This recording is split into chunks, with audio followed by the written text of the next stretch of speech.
25절부터 33절까지 읽었습니다. 오늘 본문의 말씀을 가지고 새해에는 성장합시다.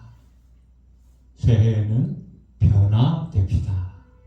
그런 제목으로 잠깐 동안 은혜를 나누려고 합니다.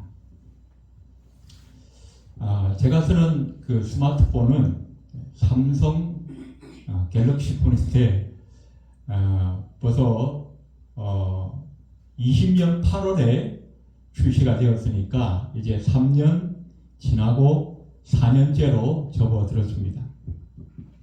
당시에 이 제품은 그 업계 최초로 1억 화소의 카메라를 장착하고 또 프로세서나 배터리나 메모리나 다 당시에는 최고 사양을 자랑하면서 많은 사람들에게 관심을 끌었던 그런 폰이었습니다. 그런데 벌써 4년이 접어들고 이제는 훨씬 더 좋은 성능의 폰들이 많은 소비자들의 사랑을 받고 있는 것을 우리는 알게 됩니다.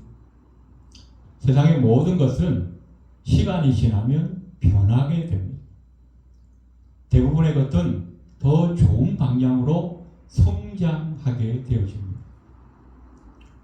어린아이가 시간이 지나면 소년이 되고 소년이 시간이 지나면 청년이 되고 또 이 세상 만물도 하나님이 지으신 이 자연 만물도 비록 느리긴 하지만 시간이 지나면 조금씩이라도 변하는 것 같습니다. 그런데 이 세상이 이렇게 변하고 성장하고 달라지고 있는데 유독 변하지 않는 것, 유독 달라지지 않는 것이 몇 가지가 있는데 그 중에 한 가지가 우리의 속사람, 우리의 신앙 이런 것들이 아닐까 그런 생각을 하게 됩니다. 오늘 우리가 마지막 예배를 드리고 있는데 연초에 우리가 첫 예배를 드릴 때 비교해서 지금 우리가 얼만큼 성장했고 얼만큼 달라졌는가를 하나님 앞에서 우리가 되돌아보면 부끄럽기 짝이 없는 그런 우리를 고백할 수밖에 없다는 것이죠. 에베소 4장 15절에 보면 바울은 에베소 교인들을 말하여 권면합니다. 머리 대신 예수 그리스도를 본받아 모든 면에서 성장하도록 하십시오. 또 자기의 그 영적인 아들이었던 디모데에게도 편지를 쓰면서 이렇게 말했습니다. 이 모든 일에 전심전력하여 너의 진보를 모든 사람 앞에 나타나게 하라. 신앙생활도 성장해야 한다는 것입니다. 달라져야 한다는 것입니다. 변화가 이루어져야 한다는 것입니다. 그런데 왜 우리의 모습은, 우리 신앙의 모습은 달라지지 않는가 하는 것입니다. 연초에 비해서 우리의 겉모습은 달라졌을 것 같아요. 머리 스타일도 바뀌고 얼굴 모습도 조금 살찐 분이 살이 빠지신 분도 계시고 살이 빠졌다가 살찐 사람도 있고 또 좋은 옷을 입거나 또 좀 멋진 액세서리를 하거나 그런 모습들은 변화가 되었다고 생각이 되는데 왜 정작 우리의 신앙의 모습만큼은 잘 변화되지 않는가 하는 것입니다. 오늘 우리 본문은 우리가 너무나 잘 아는 말씀입니다. 베드로가 물 위를 걸은 사건, 파도가 치는 풍랑이 이는 그 바다 위를 걸은 사건. 오늘 우리는 이 본문을 한번 살펴보면서 이 본문 앞부분에 보시면 우리가 너무나 잘 아는 오병이어의 기적을 나타내신 예수님의 사건이 있습니다. 그 사건을 보면서 이 제자들이 너무나 영적으로 이렇게 흥분했어요. 이야, 우리 예수님 정말 대단하신 분이구나. 우리도 그 예수님을 따라다니기만 해도 놀라운 기적을 체험하겠구나. 그런데 주님께서 명령하셨어요. 너희가 먼저 배를 타고 저 갈릴리 바다를 건너가라. 주님 말씀에 순종해서 배를 타고 전부 갈릴리 바다의 호수를 건넙니다. 그런데 갑자기 풍랑이 배가 막 뒤집힐 것 같아요. 이 갈릴리 사람들, 이 예수님의 제자들은 물에 굉장히 능통한 사람들입니다. 어부 출신인 베드로뿐만 아니라 이 사람들은 이 갈릴리 바다에서 태어나서 자란 사람들이기 때문에 수영도 잘하고 아주 물에 능한 사람들이에요. 그럼에도 불구하고 그 풍랑이 너무나 크게 일으니까 죽을 것 같아요. 그런데 그것을 보셨던 예수님께서 한달음에 달려오십니다. 물 위를 걸어오셨어요. 왜 물 위를 걸어오셨는가? 예수님께서 배가 없어서 급한데 제자들을 빨리 구원해야 되겠는데 배가 없으니까 예수님께서 어떻게 하셨어요? 물 위를 그냥 걸어오셨어요. 그리고 그 제자들에게 나타나십니다. 나다, 두려워하지 말라. 다른 제자들은 아직 정신을 못 차리고 있는데 베드로가 보니까 우리 예수님 같아요. 그런데 긴가민가, 아니 예수님이 어떻게 물 위를 걸어오실까? 귀신이 아닌가? 유령이 아닌가? 그런데 주님께서 오라. 베드로가 전혀 상상치 못했던 그 일들이 그 순간에 벌어집니다. 자기도 모르는 사이에 물 위를 걷고 있는 거예요. 그러다가 잠깐 보니까 어떻게 해요? 파도가 막 치는데 자기를 삼킬 것 같아요. 두려워서 물에 빠지려고 합니다. 주님께서 손을 내밀어서 베드로를 구원해 주십니다. 우리가 잘 아는 이야기죠. 오늘 우리는 이 본문의 말씀을 통해서 우리가 어떻게 하면 올 한 해를 이제 잘 넘어가서 새해에는 우리의 신앙의 성장을 좀 이룰 수 있을까? 올해와는 좀 다른 모습으로, 좀 새로운 모습으로 하나님 앞에 섰으면 좋겠는데 그 신앙의 성장을 어떻게 이룰 수 있을까? 오늘 본문을 통해서 우리가 몇 가지로 좀 살펴보기를 원합니다. 첫 번째로 우리 신앙이 성장하기 위해서는 때때로 우리의 이성과 상식을, 때로는 경험도 내려놓아야 한다는 것입니다. 내려놓아요. 저는 개인적인 생각이지만 우리의 신앙이 성장하는데 가장 좋은 방법 중에 하나는 하나님이 하시는 일을 체험하는 것. 하나님이 하시는 일을 체험하는 것. 그것만큼 우리 신앙이 자라는데 좋은 방법이 없는 것 같아요. 때로는 하나님이 그 하시는 일 중에 뭐가 있느냐? 기적이라고 하는 것이 있다는 거죠. 기적. 그 기적이라는 건 뭐예요? 우리의 상식과 이성으로, 우리의 경험으로는 이해할 수 없는 거예요. 우리를 초월하는 거예요. 그래서 하나님을 체험한다. 하나님을 점점 알아간다.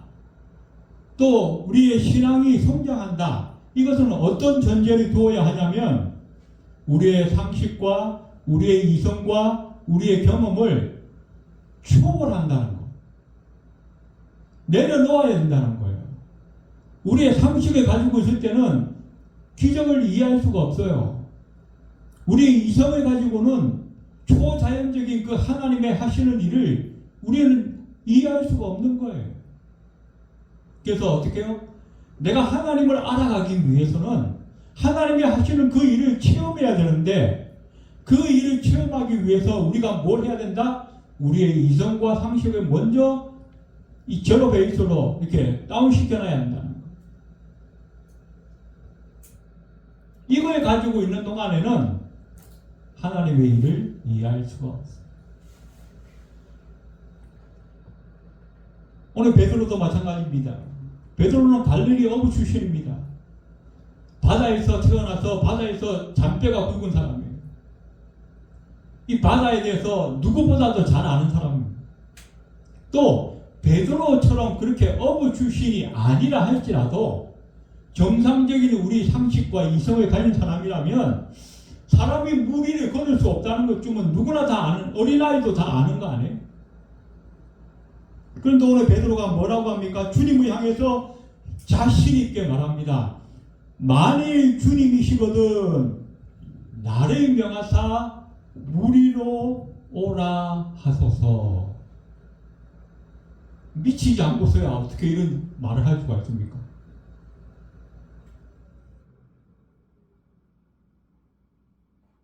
그러나 이 베드로는 뭐예요?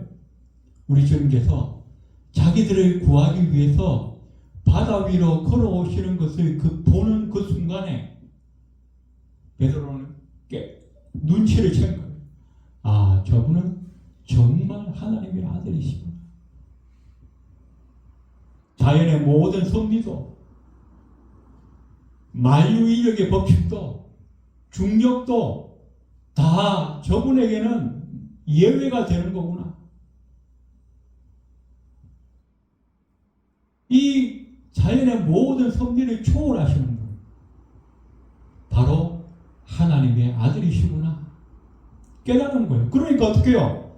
그분이 주님이시라면, 그분이 하나님의 아들이시라면 나에게도 얼마든지 일어날 수 있는 일이라는 거예요.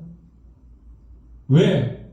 내가 내 이성과 내 상식과 내 경험을 내려놓기만 하면. 그랬더니 주님께서 29절에 오라 하시니 베드로가 배에서 내려 물 위로 걸어서 예수께로 가되.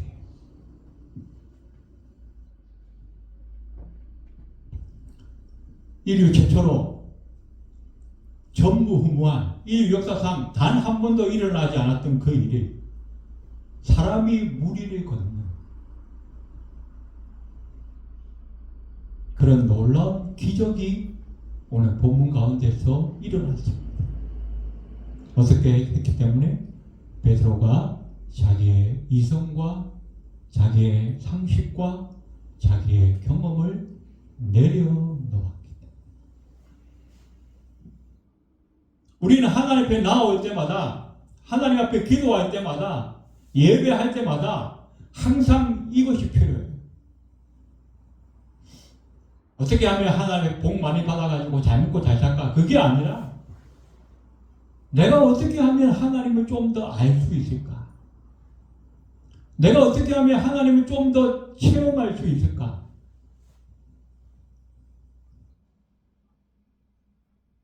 바울이 그랬던 것처럼 내 평생의 소원은 예수를 더 알아가는 것입니다. 우리의 평생 소원은 뭐예요? 하나님을 더 알아가는 것. 그걸 하려면 어떻게 한다고요? 내 이성을 내려놓아요. 내 이성을 내려놓을 때 우리 하나님께서는 미처 내가 알지 못했던 신비한 비밀을 우리에게 알게 하십니다.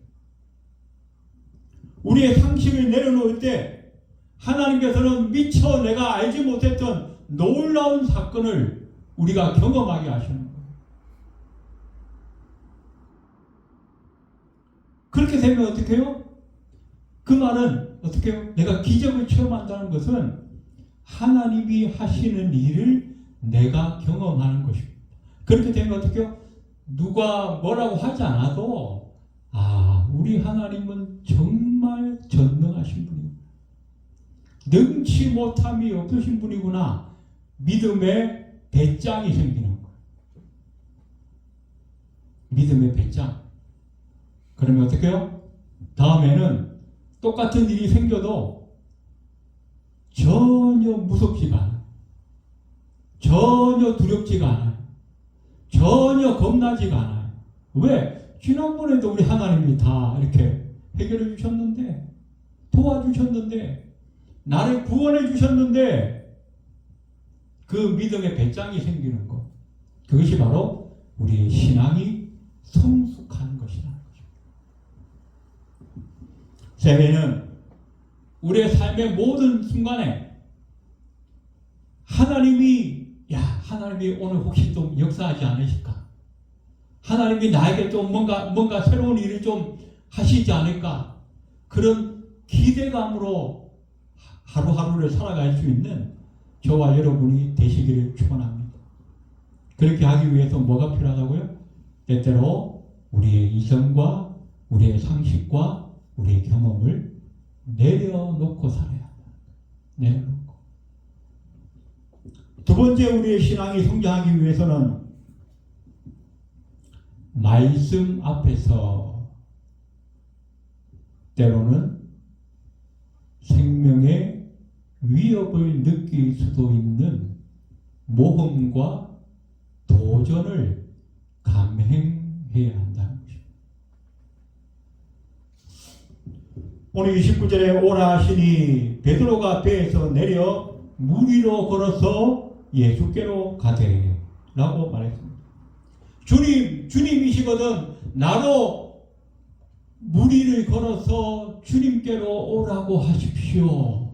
베드로가 막 충만해가지고 용기 백배 해가지고 얘기했습니다. 그랬더니 그 요청을 우리 주님께서 거절하지 않으셨어요. 승인하셨어요. 그래, 나에게로 오라. 나에게로 오라. 우리 주님은 이 베드로의 그 요청이 단순히 이번 기회에 내가 물 위를 한번 걸어볼까 하는 그런 만용이 아니었다는 거.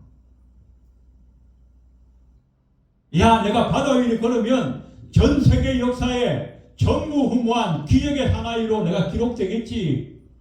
그런 영심리가 아니었다는 것을 우리 주님은 아셨어요.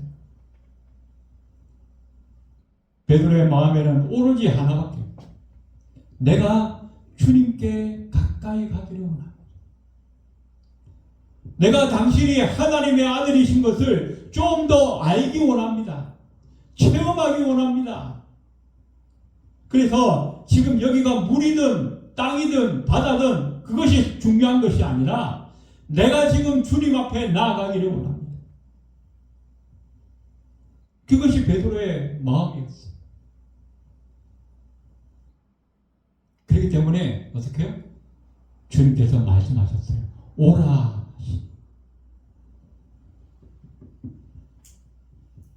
하지만 우리 베드로의 입장에서는 어떻게 해요?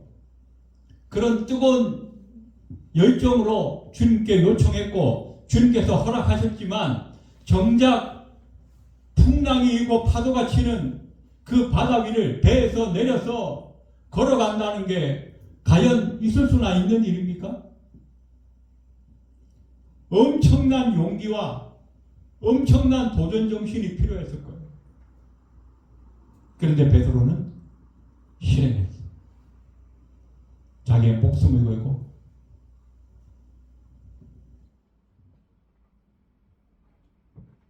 사실 베드로는 어부 출신이었기 때문에 수영을 잘했을 걸로 우리가 추정합니다. 어쩌면 이 베드로는 물에서 수영하는 것이 땅 위에서 걸어다니는 것보다 더 자연스러울 만큼 수영에 아마 능통한 사람이었을 거예요. 근데 지금은 어떻게 해요? 수영을 해서 간다는 게 아니라 걸어서 간다는 거예요. 베드로가 그게 모르겠습니까? 아무리 무식한 베드로 이런 뭐 그런 이야기도 있습니다만은 아무리 공부를 못한 무식한 사람이라도 내가 물에 발을 딛는 순간에 물에 빠질 수밖에 없다는 것을 왜 모르겠습니까? 더군다나 파도가 이고 풍랑이 있는데 거기는 아무리 수영 잘하는 사람이라도 잘못하면 죽을 수밖에 없어요. 그런데 지금 베드로가 뭐 한다고요? 거기를 걸어가겠다는 거예요. 실제로 거기를 뛰어들었어요. 목숨을 건 거예요. 도전했다는 것입니다. 모험했다는 것입니다. 무엇하기 위해서? 주님을 더 알아가기 위해서, 주님께 더 가까이 가기 위해서.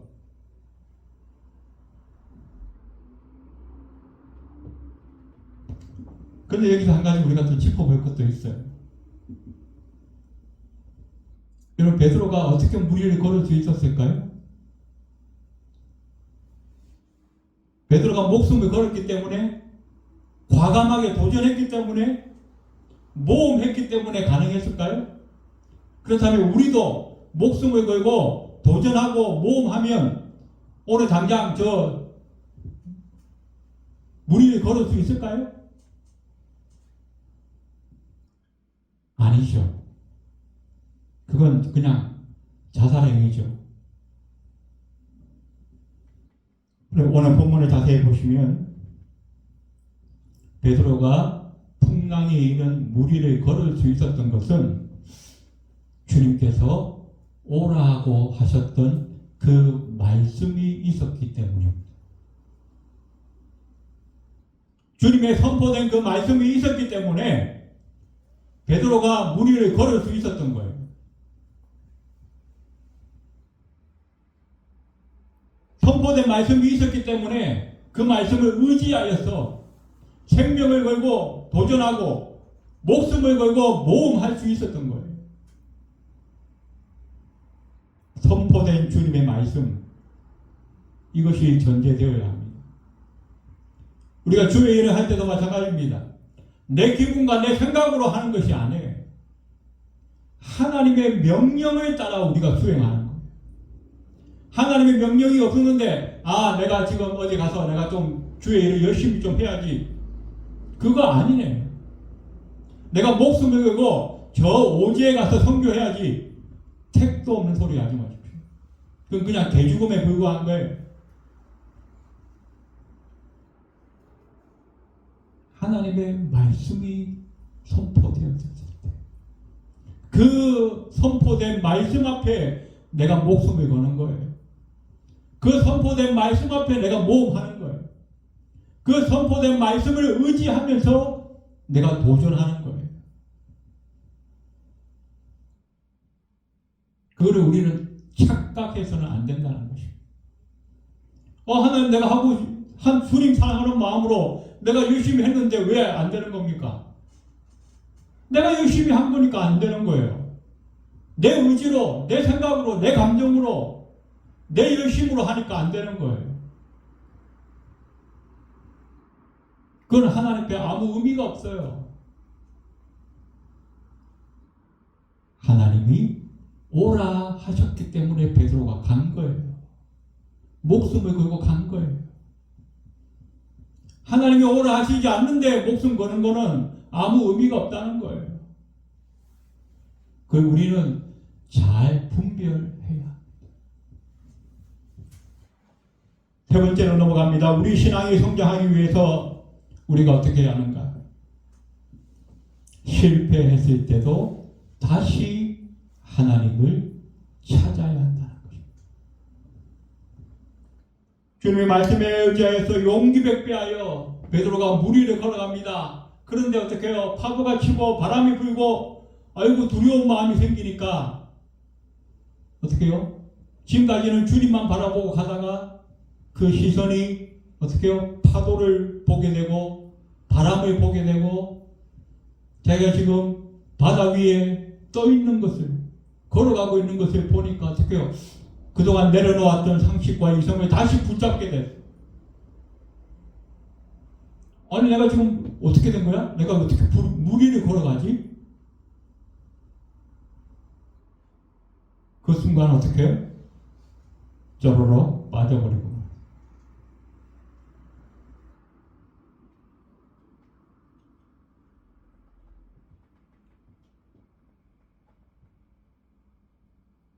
물속에 쪼르륵 빠져서 죽을 것 같으니까 주님 살려주세요. 주님 도와주세요. 이것이 중요합니다. 30절 바람을 보고 무서워 빠져가는지라 소리 질러 가로되 주여 나를 구원하소서. 우리가 신앙생활을 하면서 은혜 받고 도전 받고 감동을 받아서 하나님의 일에 우리가 도전하고 모험할 때가 있습니다. 베드로처럼 때로는 내가 희생을 감수하고 때로는 내가 목숨의 위협을 느끼지라도 내가 주의 길을 가리라 다짐할 때가 있습니다. 그러나 또 때로는 그 길을 열심히 가다가 실패할 때도 있는 거죠. 낙심이 찾아오고 절망이 찾아오고 때로는 내가 주의 일을 하기로 이렇게 했는데 왜 하나님이 여기서 실패하게 하셨는가 회의가 되기도 합니다. 그때가 중요합니다. 그때 베드로처럼 다시 주님을 찾아야 돼요. 주님 나를 도와주십시오. 주님 나를 구원하여 주십시오. 오늘 본문을 보시면 31절에 즉시 손을 내밀어 저를 붙잡으시며 베드로가 자기에게로 걸어오다가 물에 빠지는 걸 우리 주님께서 다 보고 계셨어요. 자, 여러분, 물에 빠진 사람이 얼마나 마음이 급합니까? 얼마나 황당합니까? 그래서 물에 빠지면 지푸라기라도 잡는다 그런 말도 있지 않습니까? 그런데 오늘 성경에 보시면 물에 빠진 베드로보다 그걸 보고 계셨던 우리 주님께서 더 급하셨어요.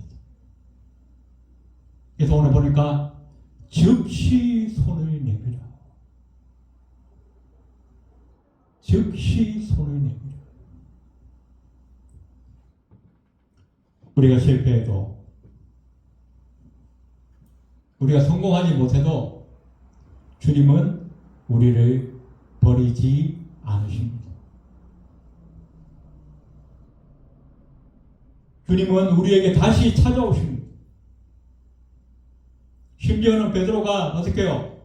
예수님을 저주까지 하면서 3번이나 부인했는데 그 다음날 아침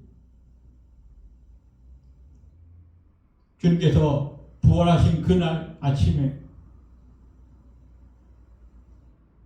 그 배은망덕했던 베드로를 주님께서 찾아오셨어요.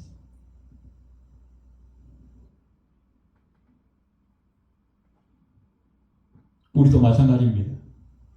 우리가 주의 일을 하다가 때로는 실패할 때도 있고 낙심할 때도 있고 이제는 그만해야 되나 회의감이 될 때도 있습니다. 그러나 그때도 우리가 주님을 부르기만 하면 주님을 찾기만 하면 즉시로 우리에게 달려오시는 그 하나님을 우리는 체험하게 될 줄로 믿습니다. 비록 우리의 일은 실패했다 할지라도 우리의 계획은 성공하지 못했다 할지라도 우리가 실패했을 때 찾아오시는 그 하나님의 사랑을 우리는 다시금 체험하게 될 것입니다.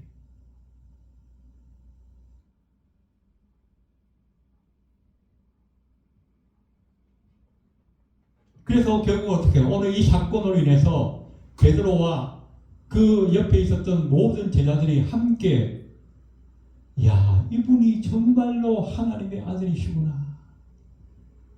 오늘 33절을 보니까 배에 있는 사람들이 예수께 절하며 이르되 진실로 하나님의 아들이로소이다 하더라.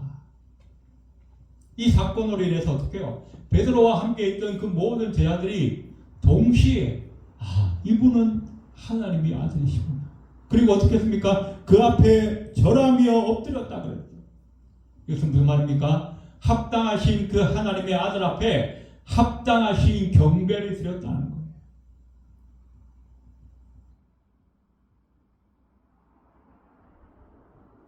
합당하신 그 하나님의 아들을 알아볼 수 있는 눈이 열렸어요. 그리고 그분이 받으시기에 합당한 경배를 드릴 줄 아는 만큼 신앙이 성장하게 되었다. 올해 마지막 예배를 드리는 우리 모두가 새해에는 신앙의 성장을 이루는 저와 여러분이 다 되시기를 주님의 이름으로 축원드립니다. 그러기 위해서 우리는 때때로 우리의 이성과 상식과 경험이 아닌 하나님의 말씀을 우리의 삶과 우리의 판단과 우리의 결정의 기준으로 삼으시는 새해가 되시기를 바랍니다. 또한 필요하다면 말씀 앞에서 모험하고 도전할 수 있는 신앙의 용기도 함께 갖추는 저와 여러분이 되시기 바랍니다. 그리고 새해에도 우리가 하나님 앞에 나아가고 하나님의 일을 하면서 때로는 실패하고 낙심할 때가 있다 할지라도 그때 우리를 늘 지키시고 도우시는 그 하나님을 여러분이 다시 찾으시기를 바랍니다. 그럴 때에 우리의 일은 실패할지라도 그 실패한 일 위에 그것보다 더 크게 우리를 사랑하시는, 우리를 찾아오시는, 우리를 결코 놓지 않으시고 붙드시는 하나님의 그 사랑을 체험하게 되실 것입니다. 그래서 이 세 가지를 통해서 새해에는 저와 여러분의 신앙이 한층 더 성장하여서 하나님을 기쁘시게 해드릴 수 있는 한 해가 되시기를 주님의 이름으로 축원드립니다. 기도드리겠습니다. 고마우신 하나님, 우리의 신앙이 새해에는 좀 더 자라기를 원합니다. 성장하고 변화되기를 원합니다. 그래서 새해에는 우리가 때때로 우리의 이성과 우리의 상식과 경험을 내려놓고 주님 말씀에 집중하는 한 해가 될 수 있도록 주님 역사하여 주시옵소서. 그 말씀 앞에 늘 모험하고 도전할 수 있는 용기도 주시고 때로 우리가 실패했다 할지라도 다시 하나님을 찾음으로 말미암아 우리에게 찾아오시는 그 하나님의 사랑을 새롭게 체험하는 한 해가 될 수 있도록 주님 역사하여 주시옵소서. 예배를 마치고 돌아가는 발걸음 위에도 함께하여 주옵소서. 예수님의 이름으로 간절히 기도드리옵나이다. 아멘.